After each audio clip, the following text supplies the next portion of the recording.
আপনারা জানেন যে আমরা আজকে সারা রাজ্যে আমরা কেন আন্দোলনটা শুরু করেছি। মাধ্যমিক এবং উচ্চ মাধ্যমিক সকল ছাত্রদের প্রমোট করতে হবে এবং 50% মার্ক দিতে হবে, সেটা আমাদের প্রথম ডিমান্ড ছিল।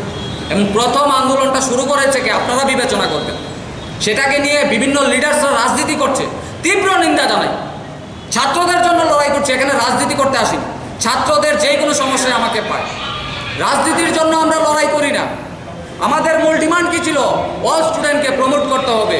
আপনারা দেখেছেন আমরা শিক্ষামন্ত্রীর বাড়ির সামনে শান্তিপূর্ণ আন্দোলনকে পুলিশ ঠেলিয়ে দিয়ে যেইভাবে লাঠিচার্জ করেছে, যেইভাবে মাথা ফাটিয়েছে, কাউকে হসপিটালে অ্যাডমিট, আমাকে কিছুদিন আগে আপনারা দেখেছেন পশ্চিম থানার ওসি, পশ্চিম থানার পুলিশ প্রশাসন আমাদের উপর যেভাবে বর্বরচিত আক্রমণ করেছে, আমি তার তীব্র নিন্দা জানাচ্ছি। 4 দিন আমি হসপিটালে অ্যাডমিট ছিলাম। কেন এই আক্রমণ করা হবে? কেন আমাদের উপর অত্যাচার করা হবে? আজকে এই রাজ্যের মধ্যে অরাজকতা হচ্ছে, ছাত্রদেরকে ভয় দেখাচ্ছে, নিন্দা জানায় শিক্ষামন্ত্রী।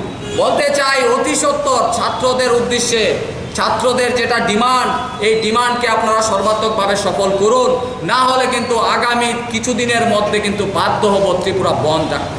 ছাত্রদের অধিকার, ছাত্ররা পারে না এরকম কিছু নেই, ছাত্রদের কথা শুনতে হবে। এবং সারা রাজ্যে কিন্তু আজকে থেকে আন্দোলন শুরু হয়ে গেছে, সেটা আপনাদের মাধ্যমে আমাদের বার্তা।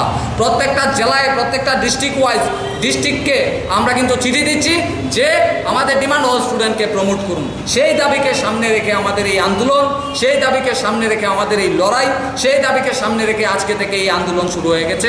সারা রাজ্যে আমরা শান্তিপূর্ণ আন্দোলন করছি।